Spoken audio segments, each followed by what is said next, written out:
Everyone, Zeddy here again with yet another Audiopocalypse card review as we had a neutral legendary and some other stuff revealed.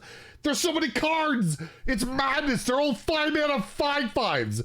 We'll get into that. If you want to win these cards, we're giving away 2 mini sets out of my pocket. All you have to do is like and comment in the video, description below, giveaway going on. Be subscribed to the channel, and for every 1,000 subs, so basically we hit 70,000 subs by next week. It's possible. So hit that sub button, make me go broke. It's the golden mini set. It comes with a diamond card. It's expensive. Hit the button, make me go broke. Anyways, let's take a look at this neutral legendary. Like I said, another 5-mana 5/5 Magatha, probably Magatha, like Hagatha, Bane of Music. It is, like I said, a 5-mana 5/5 battle cry. You draw 5 cards. Like I said, every class can draw cards for nothing, but there is a catch. And I caught it because I read the words, deciphered them, and hopefully don't have to re-upload this later. Give any spells drawn to your opponent. So if you draw 5 spells, your opponent will have them all. If they don't have the hand space, I guess they only get whatever the first one is, and they'll get a mill card. So this could be like a pseudo mill card. Not the best option, but it could fill their hand with maybe even crappy spells. I do wonder though, this is from my tweet, we knew this when Bomb Warrior was a thing. Will this work? Because like bombs are cast when drawn. Would you give the bomb to your opponent and then they cast it? I don't know if it would work that way. I feel like it should, because that'd be really cool. But obviously Bomb Warrior is not a thing in standard at the moment. Even like the Curse of Agony stuff, where you like put fatigue into your opponent's deck, that's all in wild. So that doesn't have standard implications. It does have duels implications where I think the Bomb Warrior hero power still exists if you have armor and all of that. So maybe that, but the actual practical use of this card is more just to play a very minion heavy deck and, you know, reliably probably draw like 4 or 5 cards. The deck that comes immediately to mind when I saw this card is one of the best decks in the game. Unholy Death Knight does not run a lot of spells. I believe they only run Plague Strike and Grave Strength. So that's 4 out of 30 cards are spells. So let's say you play this. The worst case scenario, you only draw a card. That's terrible, right? But for the most part, you're probably drawing 4 to 5 cards each time if you're only running 2 spells total. I think at Unholy DK, and that deck does struggle with card draw.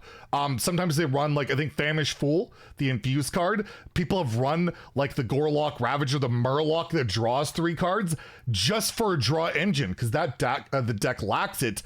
I think this slots perfectly into a deck like Unholy Death Knight. Yeah, sometimes you're gonna give up Grave Strength. Sometimes you're gonna give up Plague Strike. You could cut Plague Strike if you just want to run Grave Strength. I think you have to run that. Like sometimes that's going to happen, but I don't think that means you lose the game. You still have Marogar. You still have incredible cards. You might have another Grave Strength, but you might not give them both up. I just think this slots into any minion heavy deck. There just isn't a ton. Most decks like to use spells. Like even Warrior right now, you look at like the Menagerie Warriors or even Rage Warriors. They run the Rift package. It's really good. You're going to hit a lot of spells. You're just going to. But in a deck like Unholy or just any like really minion based deck, kind of reminds me of the old Book of Specters that Mage had. It was a 2-mana spell. You draw 3 minions, draw 3 cards. You discard any spells drawn. And this could also count for weapons, right? You draw weapons, that's fine. So maybe a Frost Death Knight, they do run, you know, Frostworm's Fear. You probably can't give those up, but you say weapons or Warlock has the 1 hero card, it wouldn't discard Jiraxis, right? So you're looking at weapons, locations, things like that. As long as you run a lot of minions and a combination of locations and all that, I think this card sees play because 5-mana draw 5 is insane. It's incredibly good. There's also the issue of I need to have room in my hand for 5 cards, right? Like that's a lot of cards to draw in one turn. That could be awkward too. So it's definitely not the most straightforward card, but it does have, to me, implications to see play. Mostly when I'm looking at it, Unholy DK, but again, you might be able to build decks around this specifically to take use of it, or just, you know, whatever. Like you want to bomb your opponent. Maybe it works with bombs. I don't know.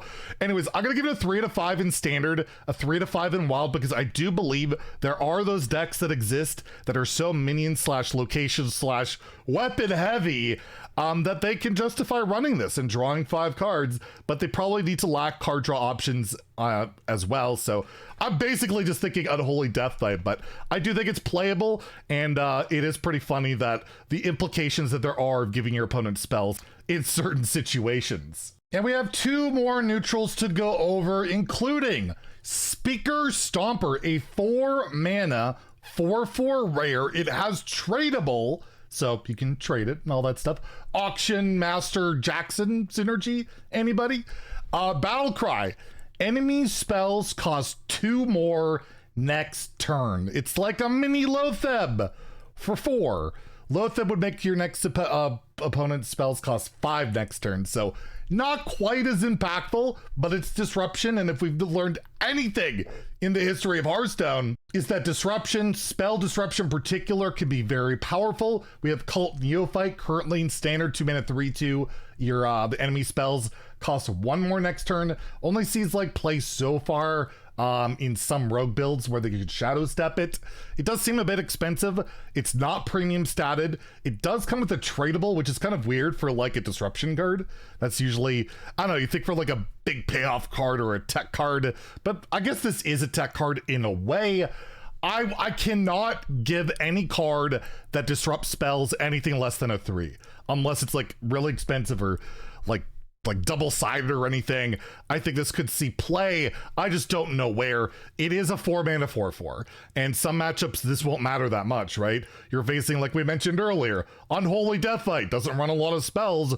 You're playing a 4 mana 4/4. You feel kind of bad. So yeah, it's a bit of disruption. It's Loatheb for 1 mana less, but only 3 mana less on the amount you're disrupting, right? That's a lot less. So Loatheb's one of those broken cards ever, so it's hard to, you don't really want to compare it to that. And standard doesn't have a lot of these type of disruption options, but I'm gonna give it 3 out of 5 in standard, although I probably should give it a 2. Again, any spell disruption I just can't rate super low, but in wild a 2. Although more, Shudderwalk, possibilities, but I don't think it makes the cut there. It's just a mini Loatheb that doesn't quite scale well enough. And then lastly, we have these musician cards. It's a remix card, so it'll say basically the effect will change in your hand each time, and it's a 3 mana 3/3 rush. It'll either have poisonous, so it can kill whatever you want unless it's protected by taunt or divine shield or stealth. You know the deal. That's pretty good. Lifesteal, not bad. Divine shield, really good. A 3 mana 3/3 divine shield rush is just nasty. And Wind Fury, that could kill like 2 tokens. Like, honestly, these all seem decent. I just don't know what deck would run it, right? Like, you look at the options in today's game, even a card like this that seems pretty good. Like, none of them feel that bad, and some of them are high rolls, right? Poisonous killing something big, Divine Shield just being a really good minion that can trade in and kill something and stick around.